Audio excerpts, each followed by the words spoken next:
अस्सलाम वालेकुम नाज़रीन, हर पाकिस्तानी में छुपाई खीरों के साथ मैं हूँ आपकी होसना सुल्तान। नाज़रीन, कुरान पाक एक मुकम्मल ज़ाब्ता हयात है और इसकी हिफाजत का वादा खुद अल्लाह ताला ने किया है। यही वजह है कि पूरी दुनिया में आप किसी भी इल्हामी किताब के इतने हुफ़ाज़े कराम नहीं देखेंगे जितने के कुरान पाक के हैं। इसीलिए वालिदैन अपने बच्चों को फ़ख्र के साथ कुरान पाक हिफ्ज़ करने के लिए भेजते हैं, क्योंकि हमारा ये ईमान है कि एक हाफिज़ अपने साथ 70 लोगों को जन्नत में लेके जाएगा। और आज हम आपकी मुलाकात करवाएंगे एक ऐसे ही हाफिज़ कुरान पाक से जिसने सिर्फ 2.5 माह में कुरान पाक को हिफ्ज़ करके सबको हैरान कर दिया। तो चलिए उससे मिलते हैं।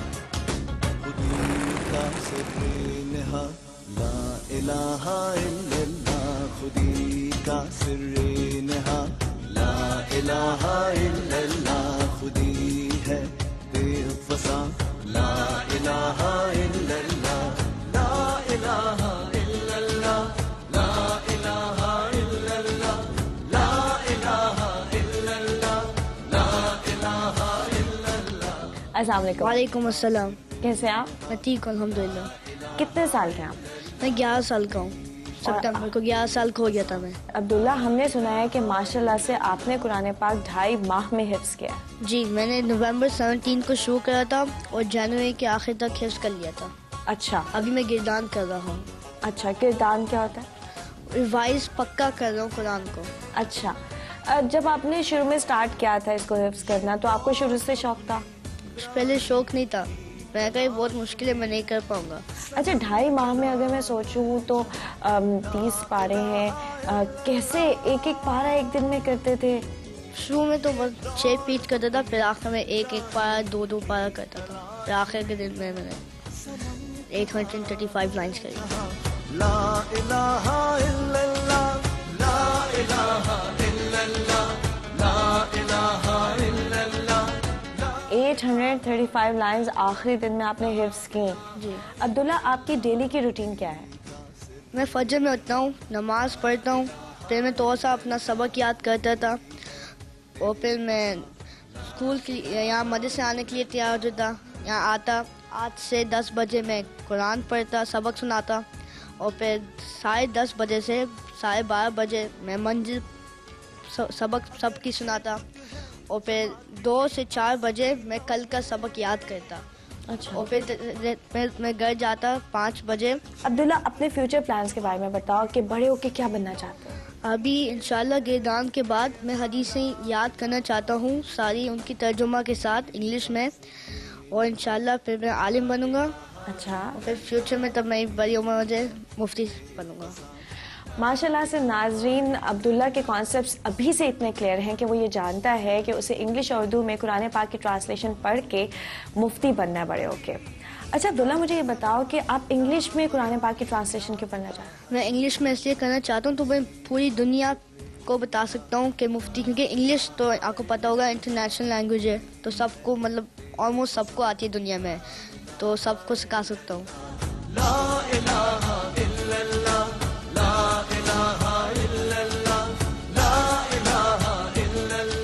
अब्दुल्ला, आज आप हमारे प्रोग्राम में हीरो हो, तो हीरो बनके कैसा लग रहा है? बस खुश नसीब बात है। अच्छा, मैं चाहूँगी कि हमारा जो आज का हीरो अब्दुल्ला है, जिसने सिर्फ 2.5 माह में कुरान पाक को हिफ्ज़ किया है और रोल मॉडल है आजकल के बच्चों के लिए, वो अपने जैसे दूसरे बच्चों को कोई मैसेज दे। मैं दे रहा हूँ कि आप इंजीनियर डॉक्टर बन जाओ, लेकिन आप कुरान पे लाओ, आप आलिम बनो, मुफ्ती बनो। बहुत बहुत शुक्रिया अब्दुल्ला। नाज़रीन, ये तो थे हमारे आज के हीरो अब्दुल्ला। यहाँ पे 2 ऐसे और बच्चे भी मौजूद हैं जिन्होंने बहुत कम टाइम पीरियड में कुरान पाक हिफ्ज़ किया। एक ने 7 माह में, तो दूसरे का भी कुछ ऐसा ही रिकॉर्ड है। तो चलिए आपकी उनसे मुलाकात करवाते हैं।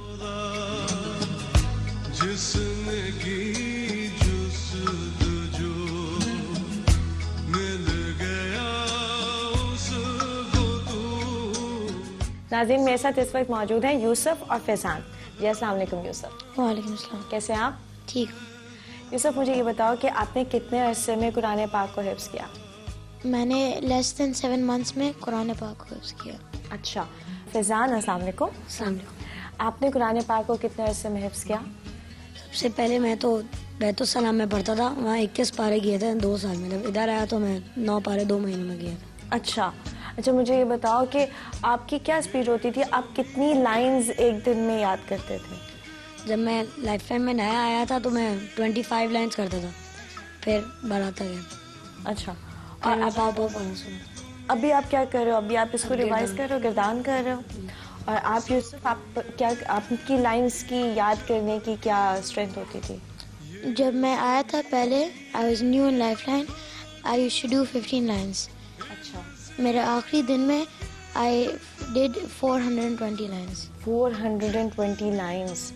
तो आपके दिन की ऐसी क्या रूटीन होती थी जिसमें आप उसको रिपीट करते रहते थे? कितनी बार रिपीट करते थे? 10 to 12 times. Thank you so much. माशाल्लाह से नाज़रीन, इन बच्चों की परवरिश और तरबियत इनके पेरेंट्स और इनका इदारा बहुत अच्छे तरीके से कर रहा है। अब हम आपकी मुलाकात इस इदारे लाइफ लाइन के हेड मुनव्वर रज़ा से करवाते हैं। अल्लाहु अकबर।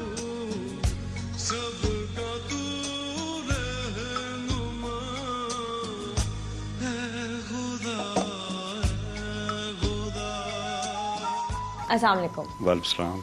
मुनव्वर साहब, सबसे पहले तो मैं डेफिनेटली ये बात कहूँगी कि आपके बच्चों के यहाँ पे कॉन्सेप्ट्स बहुत क्लियर हैं। इसके लिए उनकी किस तरह से आप लोग ट्रेनिंग करते हैं? हमारी थॉट थी कि प्रोग्राम ऐसे डिज़ाइन किया जाए जो कन्वेंशनल तरीके हैं हिफ्ज़ कराने के, जिससे बच्चे रिलेक्टेंट, पेरेंट्स रिलेक्टेंट होते हैं, हरासमेंट होती है बच्चों को, ट्रॉमेटिक हो जाते हैं बच्चे। उससे हट के प्रोग्राम डिज़ाइन किया हमने। एक टाइम भी इसके अंदर कम से कम हो, क्योंकि यूजुअली टाइम लगता है इसमें, टेक्स 3 to 4 years टाइम। तो टाइम भी देखना था और हमने बच्चों को ये मैसेज देना था कि ये he is not that job कि आप डरें, हरास हों, कि ट्रॉमा में जाएं। He is very simple, it can be done in friendly environment also. तो प्रोग्राम डिज़ाइन किया, इट्स अ 1 year प्रोग्राम। उनको इनक्रेज किया जाता है, बच्चों को रखा जाता है कि आप 8 लाइन याद करें, डजंट मैटर, कल you can do more than this the other day. These are the motivations के बच्चे आगे बढ़ते हैं। और फिर साथ साथ बच्चों को हम माहौल प्रोवाइड करते हैं कि लैंग्वेज का कोर्स कराते हैं, अरबिक लैंग्वेज साथ साथ, so we can understand what they are reciting.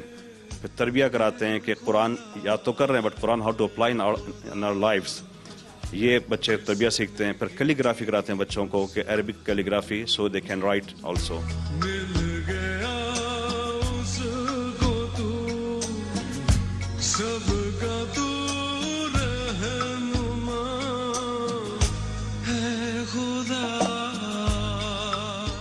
नाज़रीन, इस वक्त इस क्लास के तमाम बच्चे दुआ करना चाहते हैं। ए अल्लाह ताला हमको उस कुरान और सुन्नत की दौलत अदा फरमा। ए अल्लाह ताला हमको कुरान सीखने की तौफीक अदा फरमा। ए अल्लाह हमारे प्यारे मुल्क पाकिस्तान को की हिफाजत फरमा।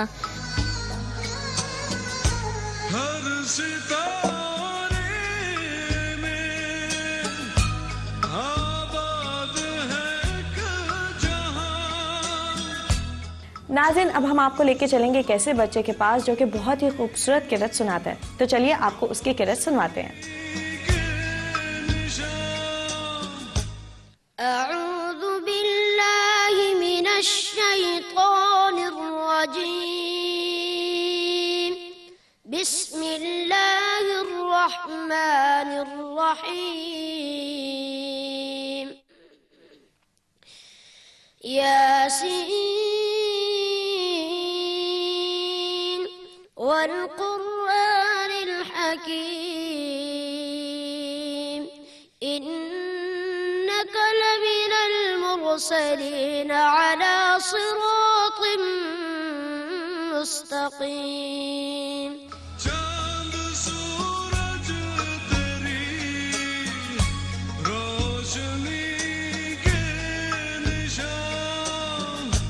नाज़रीन, अब वक्त हुआ एक ब्रेक का। ब्रेक के बाद हम आपकी मुलाकात करवाएंगे एक और हीरो ऑर्गेनाइजेशन से।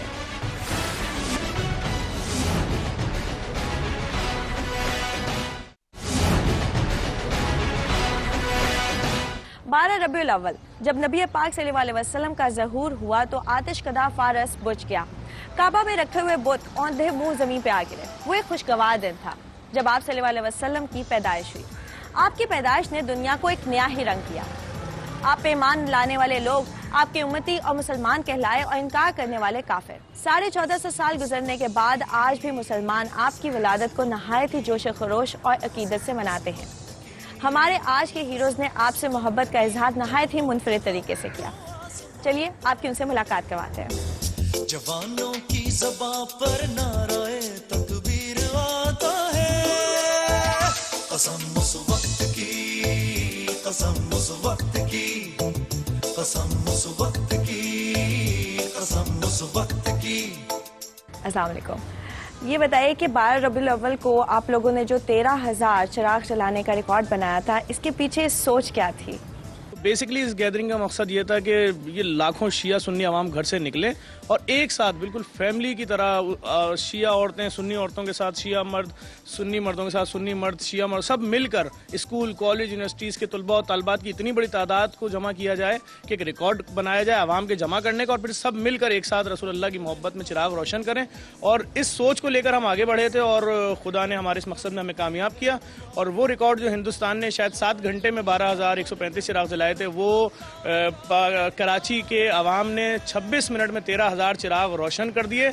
और ऐसा मुजाहरा देखने में आया, अमली मुजाहरा कि जिसकी कोई मिसाल नहीं मिलती। लाखों अवाम एक साथ थे, एक साथ लब्बैक या रसूलुल्लाह के नारे बुलंद हो रहे थे। और हमें बड़ी खुशी महसूस हुई देख के कि जो लोग ये कहते थे कि पाकिस्तान में फ़िरक़ावारियत फैल रही है, पाकिस्तान में लोगों के दिलों में जगह नहीं है एक दूसरे के लिए, तो उन सब के अज़ाइम खाक में मिल गए उस वक्त कि जिस वक्त तिलावत शुरू हुई है प्रोग्राम की और पाँव रखने की जगह नहीं थी कराची के क़ल्ब नुमाइश चौरंगी पर।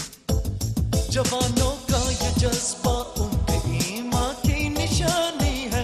वतन बाकी रहे ये जिंदगी तो आनी जानी है, यही अल्लाह के शेरों का। आजकल के दौर में तो बहुत मुश्किल होता है 10, 15, 20, 100 लोगों को भी इकट्ठा करना, और यहाँ पे इतनी सारी तादाद में लोग इकट्ठे थे, तो उसके लिए कोई स्पेशल आप लोगों ने टेक्निक अपनाई थी जिस तरह से उनको इकट्ठे किया जाए वहाँ पे? हमारी जो थीम थी इसके पीछे कि हमने मोहब्बत रसूल को उजागर करना है और जो फ़िरक़ा वारियत हमारे मुल्क में बहुत फैल रही है उसको कम करने के लिए हम लोगों ने थीम ये बनाई थी कि हम वो दिन मुंतखब करें कि जिस पे पूरे उम्मत इस्लामिया मुसलमान एक जगह जमा हो जाते हैं। इसीलिए हमने 12 रबीउल अव्वल का दिन इंतखाब किया कि 12 रबीउल अव्वल को हम ये रिकॉर्ड कायम करने की कोशिश करेंगे। हमारा मकसद रिकॉर्ड का नहीं था, हमारा मकसद ये था कि हम फ़िरक़ा वारियत को ख़त्म करें और शिया सुन्नी इत्तेहाद को उजागर करें और उन दोनों को, उन तमाम फ़िरक़ों को आपस में यकजा करें। वसीम, आपसे बात करना चाहूँगी कि जब आप लोगों को पता चल गया कि अब रिकॉर्ड बन गया है, तो फिर कैसी फीलिंग्स थी? जो 2 दिन की थकन थी वो खुद ब खुद हमारी ऐसे ही ख़त्म हो गई थी जब हमें पता चला और मीडिया पे जो फ़ोन आना शुरू हुए कि आप लोग का दिखा रहे हैं कि JDC ने रिकॉर्ड तोड़ दिया, तो वो थकन हमारी 2 दिन की ऐसे ही ख़त्म हो गई थी जब हमें खुशी एक महसूस हुई थी उसकी। आपने खुद कितने चिराग जलाए थे? मैंने तकरीबन 500 चिराग जलाए थे। नाज़रीन, इन नौजवानों की तंजीम JDC और भी बहुत सारे सोशल वर्क के काम कर रही है, तो मेरी इनसे रिक्वेस्ट है कि हमें अपनी इस ऑर्गेनाइजेशन का प्लीज़ विजिट कराएं। करम अल्लाह का रहता है सर पर साहिबा बनकर। कसम उस वक्त की, कसम उस वक्त की। देखिए ये हमारा एजुकेशन डिपार्टमेंट काउंटर है। यहाँ पे जो इस वक्त कोर्सेज कराए जा रहे हैं मतलब इंस्टीट्यूट्स में और बहुत महंगे महंगे IT कोर्सेज 1 लाख रुपए का है, 1.5 लाख रुपए का, वो कोर्स हम सिर्फ 300 और 400 रुपए में करा रहे हैं ताकि जो लोग हैं वो पढ़ सकें। और बेसिकली हमारा टारगेट जो है इस वक्त कराची में हमने 30 से 35 IT सेंटर्स कायम करना है, लेकिन हम 11 कायम कर चुके हैं और मस्जिद पे हम काम कर रहे हैं और वो सब उसकी थीम फ्री ही है। भूला ये क्यों है ये चमन खिले फिर, यही आरज़ू है। ये हमारा वो रूम है जहाँ पे हम एप्लीकेशंस लेते हैं, राशन है, स्कूल फीसें हैं, लोगों के मकान के किराए हैं। जो लोग दूसरे शहरों से कराची में बहुत बड़ी तादाद आती है नौकरी करने के लिए, मजदूरी करने के लिए, अगर खुदा न खास्ता उनका इंतकाल हो जाता है किसी हादसे में, तो उनकी मैयतें पूरे पाकिस्तान में भिजवाना उनके शहरों तक बहुत महंगा खर्चा होता है। तो जो हमारा एम्बुलेंस प्रोजेक्ट है वो उनको एक तो फ्री सर्विस फराहम करता है, हम कोई चार्जेस नहीं लेते, चाहे मैयत यहाँ से लेकर और वो पारा चनार जाए या किसी भी कोने में जाए। इसी तरह ये सामने जो है ये हमारा कॉल सेंटर है जो एम्बुलेंसेस की कॉल ली जाती हैं। तो इस वक्त बेसिकली 54 प्रोजेक्ट्स में हम काम कर रहे हैं, चाहे वो ज़ख्मी हों, शहीद हों, चाहे वो गरीब हों, हम तमाम शोबों को देख रहे हैं इस वक्त।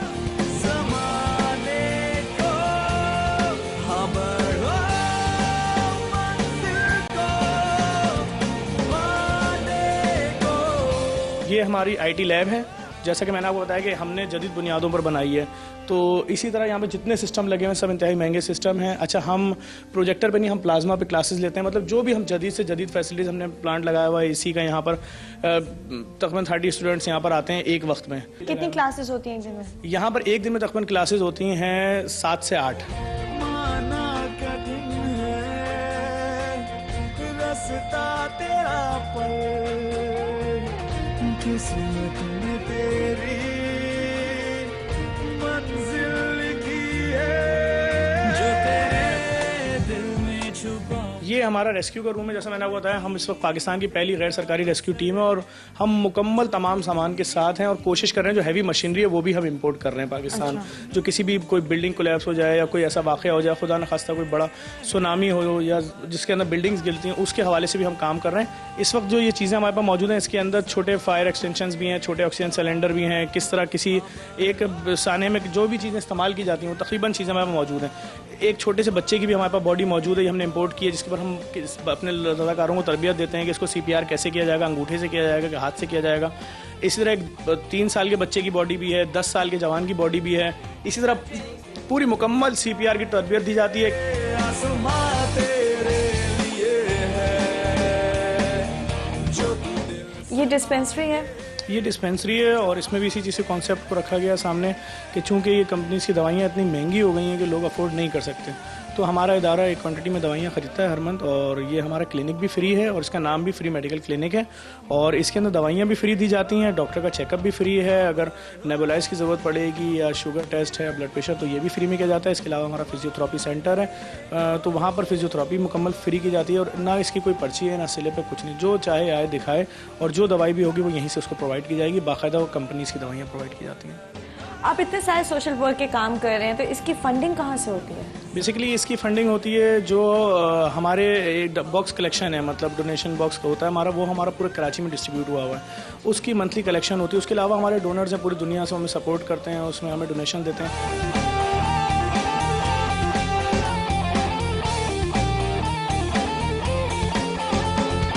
नाज़रीन, आज हमने आपसे मुलाकात करवाई कुरान पाक और नबी पाक सल्लल्लाहु अलैहि वसल्लम से मोहब्बत करने वाले हीरोज़ और उनकी ऑर्गेनाइजेशन से। हीरोज़ से मुलाकात का ये सिलसिला जारी रहेगा। अगर आप भी किसी ऐसे हीरो को जानते हैं तो हमें लिखिए heroes@sama.tv पे। आप हमें फेसबुक पे भी ज्वाइन कर सकते हैं, facebook.com/superhero पे। अगले प्रोग्राम में आपसे फिर से मुलाकात होगी, तब तक अपना बहुत सारा ख्याल रखिएगा। अल्लाह हाफिज़।